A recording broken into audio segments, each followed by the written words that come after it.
राजधानी लखनऊ में एमएलए पल्लवी पटेल का अनिश्चितकालीन धरना लगातार जारी है। वह चौधरी चरण सिंह की प्रतिमा के नीचे बैठकर अपनी मांगों को लेकर विरोध प्रदर्शन कर रही हैं। पल्लवी पटेल ने उत्तर प्रदेश सरकार के मंत्री आशीष पटेल पर भ्रष्टाचार के गंभीर आरोप लगाए हैं।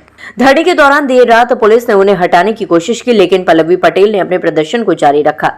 इस दौरान मौके पर भारी संख्या में पुलिस बल तैनात है। विधायक पल्लवी पटेल का कहना है कि वह तब तक धरने से नहीं हटेंगी जब तक उनकी मांगे पूरी नहीं हो जाती। धरना स्थल पर उनके समर्थक भी मौजूद हैं और सरकार के खिलाफ नारेबाजी कर रहे हैं। ये मामला धीरे धीरे तूल पकड़ रहा है और इसे लेकर राजनीतिक हलकों में भी चर्चाएं तेज हो गई हैं। आपको बता दें कि लखनऊ में विधानसभा परिसर के भीतर विधायक पल्लवी पटेल का धरना जारी है। वह चौधरी चरण सिंह की प्रतिमा के नीचे बैठकर अपनी मांगों को लेकर विरोध कर रही है। धरने के बीच यूपी सरकार की ओर से संसदीय कार्य मंत्री सुरेश खन्ना मध्यस्थता के लिए पहुंचे। साथ ही प्रमुख सचिव विधानसभा भी पल्लवी पटेल को समझाने और धरना खत्म कराने की कोशिश कर रहे हैं। इस दौरान विधानसभा में सुरक्षा के कड़े इंतजाम किए गए हैं। बड़ी संख्या में पुलिस बल मौके पर तैनात है और विधानसभा के गेट नंबर 2 के पास फोर्स को अटल मोड में रखा गया है। पल्लवी पटेल के धरने के चलते विधानसभा में हलचल तेज हो गई है। सरकार और विपक्ष के बीच इस मुद्दे पर तीखी बहस की संभावना भी बढ़ गई है। उत्तर प्रदेश में भारतीय जनता पार्टी की जो मौजूदा सरकार है वो आकंठ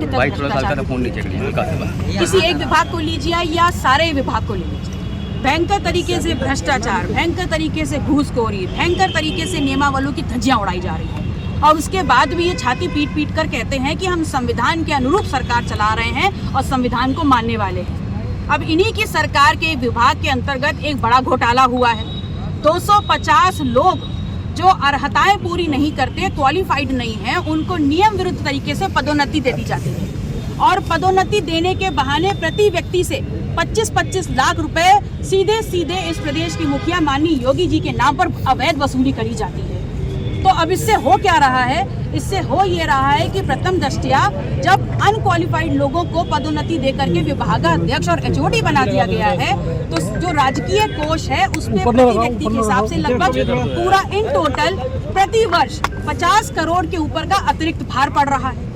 तो आपने उगाही भी करी और राजकीय कोष में भी डाका डाल दिया। नंबर 2, आप संविधान के अनुरूप और संविधान को मानने वाली सरकार होने की बात करते हैं भारतीय जनता पार्टी के लोग और भारतीय जनता पार्टी की सरकार, और हर विभाग में संवैधानिक नियमों की धज्जियां उड़ा रहे हो। नंबर 3, वो लोग जो नियम अगर कायम रहते तो प्रतिभाशाली पिछड़ा समाज के लोग जो एज पर यूपीएससी के सिलेक्शन क्राइटेरिया, एआईसीटी के नॉर्म्स पूरे करके विभागाध्यक्ष बनते, उनके लगभग 3000 अफसरों को लूट लिया गया है। तो अगर लूटा गया है, उनके भविष्य की सौदेबाजी पैसे के आधार पर हुई है, उनके भविष्य को अंधेरे में जोड़ा गया है, तो आप ये बताइए सवाल किससे पूछा जाए?